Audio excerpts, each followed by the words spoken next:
Kami kebetulan ada 3 kontur tanah yang berbeda. Bagi teman-teman yang mungkin tertarik dengan penanaman porang atau iya. Jadi di sini kami Pak Lukman menggunakan ilalang. Ilalang lah fungsinya. Kita beragam. Ya. Kita ada 4 kelas. Ini yang bertanya, apakah porang bagus tumbuh di tempat yang teduh atau dengan naungan atau benar-benar terbuka? Salah satu komoditi ekspor. Jangan lupa subscribe Limon Channel. Like, comment, and share apabila video ini bermanfaat. Jangan takut untuk memulai. Porang memiliki pasar ekspor yang masih cukup luas. Mari kita mulai. Mari kita tingkatkan ekspor Indonesia ke tingkat mancanegara, ke tingkat internasional. Sehingga terutama di Kalimantan Timur, mari kita sama-sama maju bersama meningkatkan produksi porang dan kita jadi salah satu eksportir porang terbesar di Indonesia. Assalamualaikum warahmatullahi wabarakatuh. Salam sejahtera untuk pecinta porang Kalimantan Timur. Pada hari ini saya berada di lokasi. Namun sebelumnya saya akan memperkenalkan diri. Nama saya Pak Markus Gerau, salah satu pengurus dari P3KT Kalimantan Timur di bidang organisasi dan keanggotaan. Nah, di sini saya bersama dengan teman-teman untuk memperkenalkan sedikit tentang keberadaan P3KT. Salah satu tujuan kita adalah memperjuangkan para kelompok tani, menyatukan mereka dan memberdayakan mereka untuk mengedukasikan penanaman porang ke depannya. Bagi teman-teman yang mungkin tertarik dengan penanaman porang atau pengadaan lahan, pengadaan bibit dan lain sebagainya, nanti bisa hubungi kami. Dan kemudian ini ada percontohan di belakang saya, ini ada penyemaian dari bibit katak dari porang. Dan kemudian kalau kita lihat di bawah naungan dipakai Pranet. Nah, kemudian di depan saya juga ada tanaman yang sudah ditanam di tanah, dan di situ ada yang dari biji ubi dan katak. Jadi nanti untuk lebih lanjutnya bisa hubungi kami di nomor yang sudah tertera di depan ini. Dan kemudian nanti nextnya bagi teman-teman yang suka, yang berminat, silahkan hubungi kami. Dan selanjutnya kami akan menjelaskan lebih detail lagi tentang porang di Kalimantan Timur. Kita perjuangkan semoga Balikpapan Timur secara khususnya bisa mengembangkan porang ini, dan demi Kalimantan Timur dan Indonesia Jaya, seperti itu kira-kira. Terima kasih. Salam porang Indonesia.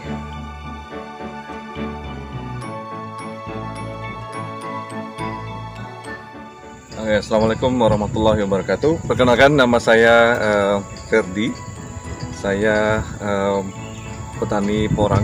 Saat ini kita sedang ada di lahan, kebetulan lahan porang seperti yang Anda lihat semua. Ini lahan porang yang kami tanam di bulan November. Kebetulan saya pun petani pemula, dan step mulai awal, langkah-langkah mulai awal sampai hari ini, saya selalu mengacu kepada teman-teman yang sudah senior, baik di grup maupun dari review di YouTube. Jadi untuk waktu nanam awal, kita menggunakan, setelah kita bikin lubang, kita menggunakan pupuk fermentasi dari kohe sapi. Kemudian kita tanam baik itu umbi maupun dari kataknya. Nah, kalau untuk kataknya itu yang mana, Pak ya?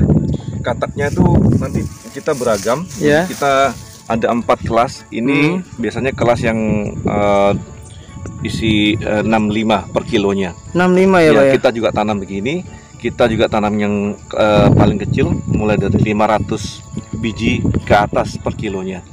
Kalau yang di antara ini ada juga yang isi 150 sampai 200-an. Kemudian yang besar gini, dan satu lagi yang lebih besar lagi. Ini namanya katak ya, Pak ya? Semuanya nih istilahnya katak nih. Jadi adalah orang bilang bulbil, ada yang bilang katak. Saya pun bilangnya katak. Jadi dalam satu pohon, di tiap pertemuan ranting selalu ada dihasilkan kataknya. Kalau beruntung satu tunas mungkin bisa 4 atau 5. Berarti semakin banyak kataknya semakin bagus ya, Pak ya? Iya. Harapannya sesuai yang teori yang sudah kami dapat, satu katak bisa muncul minimal 3 tunas. 3 tunas. Berarti 3 batang. Jadi tiap batangnya menghasilkan katak 4 atau 5. Ketika batang pertama sudah besar dengan kataknya, terus batang kedua juga muncul lagi dan makin tinggi. Pas masa dorman tunas yang pertama itu batangnya akan berubah dan batang yang kedua aja yang nanti makin tinggi. Begitupun juga nanti ketika batang ketiga makin tinggi, batang keduanya akan rebah.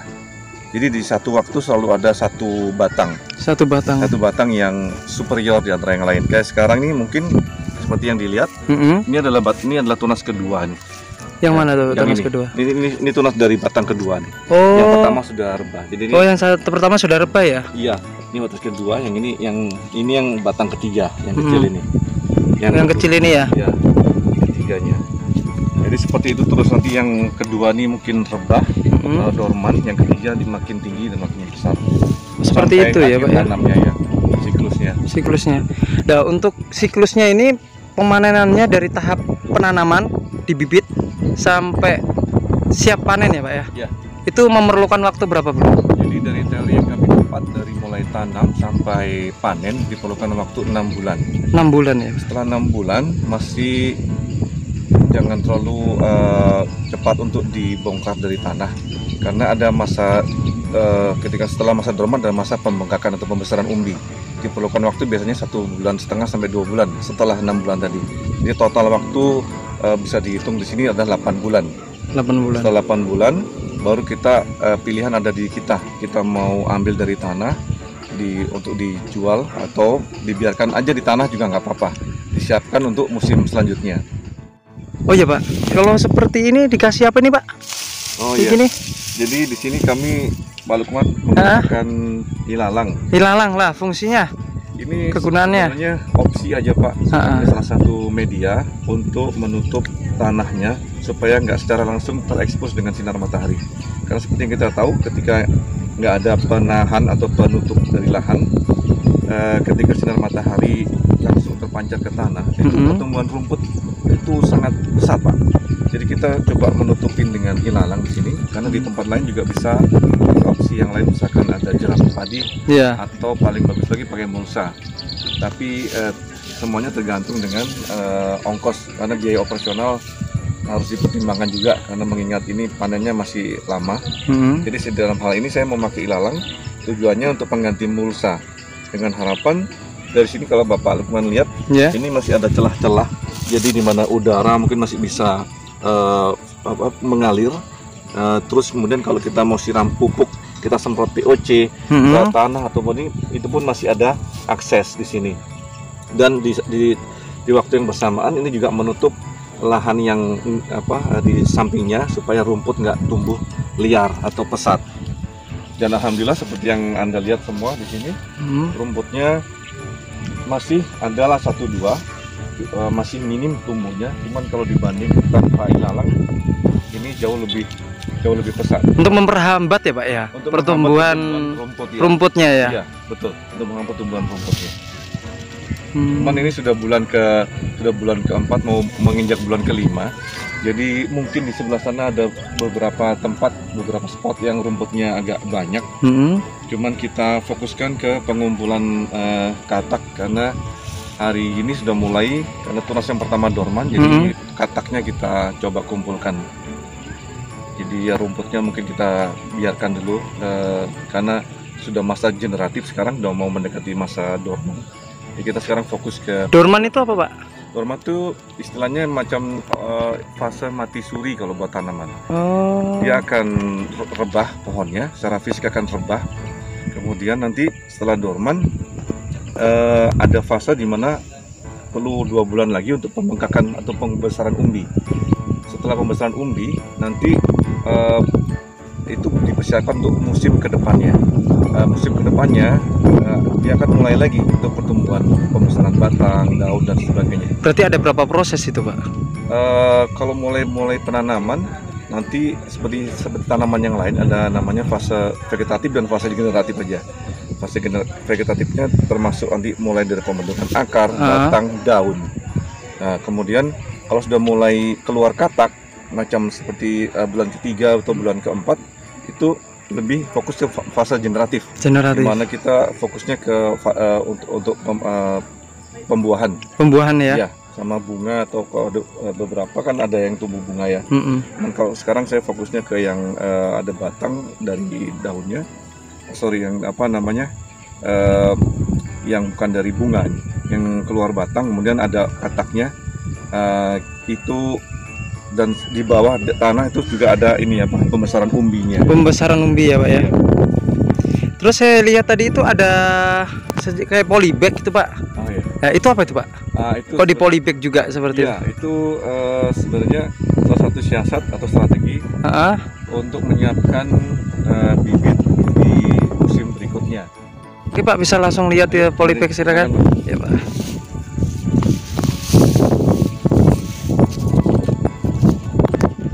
Tempatnya di ujung sana. Assalamualaikum teman-teman, rekan-rekan penggiat porang di seluruh Kalimantan dan mungkin Indonesia. Kita di sini di tengah tempat penyemaian tadinya untuk mulai dari katak kita tanam di polybag. Seperti yang Anda lihat dari titik sana sampai ke paranet yang di ujung sana, itu sisinya adalah polybag semua. Dan alhamdulillah mereka tumbuhnya segar-segar, sehat dari batangnya, terus daunnya juga tebal, warna hijau tua juga, kataknya juga udah mulai bermunculan dari tunas yang pertama maupun tunas yang kedua. Nah, memang tumbuhan rumput memang seperti yang kita lihat deras sekali di sini. Memang meskipun sudah dirumputin, mungkin selang berapa minggu akan tumbuh kembali. Tapi overall tanaman ini alhamdulillah semuanya segar, sehat. Ini nanti rencananya sebagai strategi kami siapkan memang dari bibit, kami tanam di polybag. Kita biarkan sampai satu musim, kemudian untuk musim depan, musim tanam di musim depan kita langsung pindahin dari polybag ke lahan. Begitu Pak. Karena takutnya mungkin di pasar sana harganya masih fluktuatif. Kita juga mungkin belum ada regulasi tentang harga yang tetap. Jadi saya pikir saya mungkin agak secara operasional mungkin lebih banyak kita habiskan di depan. Cuman insya Allah dengan perawatan yang, karena di polybag ini mungkin bisa dibilang minim perawatannya, karena semua unsur makanan yang diperlukan sama katak ini ada di polybagnya. Polybag ya Pak ya? Iya, nggak seperti yang di lahan. Di lahan karena semuanya mungkin saling berebut makanan ya. Samping porang juga ada rumput atau gulma yang di sekitarnya. Ya. Nah, jadi di polybag mungkin pertumbuhannya mungkin lebih segar, lebih sehat. Lebih segar. Iya. Oh iya Pak, saya dengar tadi itu kan ada berapa di sini struktur tanahnya berbeda-beda ya. Iya. Nah, Iya. itu bagaimana itu Pak? Jadi gini, Pak Lukman, pertanyaannya bagus, lumayan ngingetin saya. Jadi di lahan kami kebetulan ada 3 kontur tanah yang berbeda. Seperti yang dilihat, nanti kita lihat tanahnya. Di bawah sini yang saya tunjuk ini tadinya adalah kawasan batu bara. Batu bara ini Pak ya? Ini Pak Lukman mungkin bisa shoot ke sini. Ya. Ini masih ada sisa batu bara. Oh ya ini teman-teman, soalnya di Kalimantan ini kebanyakan tanahnya batu bara ya Pak ya? Kurang lebih seperti itu ya? Iya. Dan kebetulan di lahan kami ini dulunya sempat diambil batu baranya, kemudian karena suatu sebab dihentikan, tapi beberapa spot mungkin masih hidup kandungan batu bara. Cuman setelah saya amatin di sini rumputnya tumbuh subur, jadi saya memberanikan diri untuk mulai menanam di sini di lahan. Berarti untuk pemula kalau untuk memilih lahan wajib dicek dulu ya? Wajib dicek dulu. Kalau memang itu memang batu baranya baru ditinggal oleh penambangnya, saya sarankan mungkin jangan, karena mungkin masih bercampur dengan zat-zat kimia yang dipakai selama penambangan. Betul. Kalau ini karena ini sudah lama sekali dan mungkin bisa dibilang sudah tertumpuk dengan topsoil yang baru dan bertumpuk tahun demi tahun. Ya alhamdulillah hasilnya seperti yang bisa dilihat di sini. Ini semua dari katak 500 up. Dari katak gitu? Iya. Dari bibitnya langsung? Dari bibitnya langsung, dari katak. Dari katak seperti ya ini teman-teman nih. Seperti dari gini. katak seperti ini nih. Waduh, blur ya teman-teman ya. Seperti ini. Ah. Ini Ya. katak nih namanya teman-teman ya. Ini 500 up semua per kilo nih. Tuh, ini katak nih teman-teman ya. Berarti yang dari sana tadi itu Pak ya? Iya. Semua itu dari Semua ini dari katak nih. semua dari katak ya, dari Iya. bibitnya. Kemudian kontur kedua kami ada lebih banyak kandungan clay, tanah liat di sebelah sana di dekat lingkungan. Itu pertumbuhannya lebih lambat daripada dari kontur yang lain karena mungkin untuk penyerapan airnya sangat lemah, sangat kecil. Jadi kami pikir waktu di awal karena nggak tumbuh-tumbuh sudah 2 bulanan, hanya tunas aja yang muncul dari permukaan, yang lain sudah pada tumbuh batang. Nah, kami pikir itu akan mungkin akan mati lebih dulu. Berarti Bapak sudah melakukan riset ya? Iya. Ada 3 struktur tanah ya? Ada di tanah ya. Tapi alhamdulillah malah yang di sebelah sana mungkin Pak Lukman bisa lihat, Iya. yang di pojok sana itu malah tumbuh juga. Kemudian yang di paling atas kontur tanahnya adalah tanah pasir. Tanah pasir yang Ya. tadi. Ya. Tanah pasir, ya itu ya insya Allah kalau tanah pasir akan lebih sehat buat tanaman karena porositinya lebih banyak. Misalkan air, kandungan air sama makanannya akan tersedia di sana lebih banyak daripada tanah yang clay ataupun yang batu Oh, bara. berarti yang bagus tambah yang campur pasir ya Pak? Ini offline apa? Ya. Offline apa online? Online? Oh, sorry. Ya. Jadi kalau tanah pasir pun harus dicek ya Bapak. Selalu mungkin kalau di lahan saya tanah pasir lebih bagus daripada kontur tanah yang lain. Cuman lagi-lagi kan ada prosedur yang harus kita lakukan sebelum kita memutuskan untuk menanam. Salah satunya adalah ngecek pH atau derajat keasaman. Dari keasaman yang baik untuk tanaman porang selama ini yang saya tahu adalah 6,5 ke atas sampai mendekati 7. Biasanya kalau terlalu asam di satu tempat, kita para petani bisa menambahkan dolomit atau zat kapur untuk menaikkan pH. Dan nanti ada hitungannya tuh berapa luasan meter persegi, berapa kilogram dolomit yang diperlukan. Untuk lahan saya kebetulan dari ujung yang lahan batu bara, lahan Pasir. yang clay sampai lahan pasir, Heeh. itu pH-nya saya ambil sampel tiap luasan berapa meter persegi, 100 meter persegi saya ambil sampel. Semuanya menunjukkan pH-nya 6,5 sampai 6,8. Berarti yang paling bagus yang mana Pak? Berarti Yang sana, yang pasir tadi. yang pasir tambah Iya, ya? Yang pasir itu. Jadi ini salah satu strategi lagi untuk menghemat ongkos. Kita nggak perlu membeli dolomit untuk memberikannya ke lahan. Kita bisa pakai dananya untuk yang lain. Sesama pemula seperti saya, jangan takut untuk memulai karena untuk action harus memulai dulu. Yang penting sambil tetap belajar dari para senior atau para teman-teman yang sudah menanam duluan. Cuman untuk porang sendiri insya Allah tergolong sebagai tanaman yang cukup kuat, cukup tahan di segala macam medan dan cuaca. Tingkat kematiannya yang saya alamin di lahan saya ini cukup kecil, mungkin sekitar 0, sekian persen, karena dari puluhan ribu yang kami tanam itu, dan tentunya kami karantina waktu kita beli baru dapat katak dan umbinya, kita karantina dulu sesuai prosedur yang kami punya.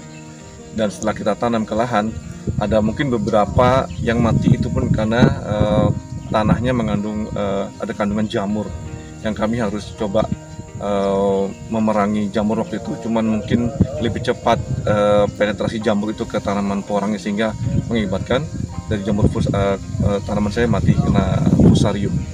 Cuman itu hanya beberapa pohon aja dibanding yang lain. Ini insya Allah alhamdulillah tumbuh subur di lahan saya. Itu Pak. Oke, jadi porang ini adalah salah satu komoditi ekspor yang mana akan sangat penting untuk kebutuhan pangan di beberapa negara maju seperti Amerika dan Eropa. Biasanya dari Indonesia akan mengumpulkan porang ini diekspor ke Jepang atau ke Cina. Nanti mereka akan mengolahnya menjadi produk makanan, bisa berupa mie atau beras dengan glukosa yang sangat rendah. Kemudian mie shirataki juga. Kosmetik tadi? Kosmetik juga ada, betul Pak. Jadi kapan porang ini akan berakhir? Kalau ada pertanyaan seperti itu, seperti teman-teman juga banyak yang nanya. Ya kemungkinan ketika negara-negara di di Amerika atau di Eropa berhenti makan. Jadi selama mereka membutuhkan pangan sebagai kebutuhan primer, insya Allah orang ini akan terus diperlukan. Maju terus petani Indonesia. Siap. Jadi teman-teman, mungkin ada juga yang bertanya, apakah porang bagus tumbuh di tempat yang teduh atau dengan naungan atau benar-benar terbuka? Ya, yang saya sarankan bagusnya ditanam di tanah yang terbuka, jadi langsung terkena sinar matahari, dan kalaupun hujan juga langsung terkena, langsung terekspos dengan hujannya. Di pertumbuhannya, kalau memang tanahnya subur, pertumbuhan dari porang sendiri akan lebih sehat daripada tanaman porang yang di bawah naungan. Kecuali untuk pembibitan tadi itu Pak ya? Kecuali itu pembibitan, kenapa kita harus taruh paranet? Karena untuk mengurangi intensitas cahaya yang masuk ke dalam tanah di dalam polybag itu. Makin banyak cahaya matahari masuk, penguapan makin tinggi, akhirnya si katak sendiri akan mengkonsumsi sedikit makanan dari tanah itu sendiri, dan cepat kering di dalamnya misalnya. Dan kalaupun tumbuh, akan tetap tumbuh, batangnya nanti akan lebih kurus dan lebih tinggi ketimbang katak-katak yang Anda lihat di sini yang dari yang kita tanam di lahan terbuka seperti ini. Dia akan tumbuhnya lebih gemuk batangnya, tapi lebih pendek dalam artian lebih tingginya nggak terlalu tinggi dibanding yang dengan naungan.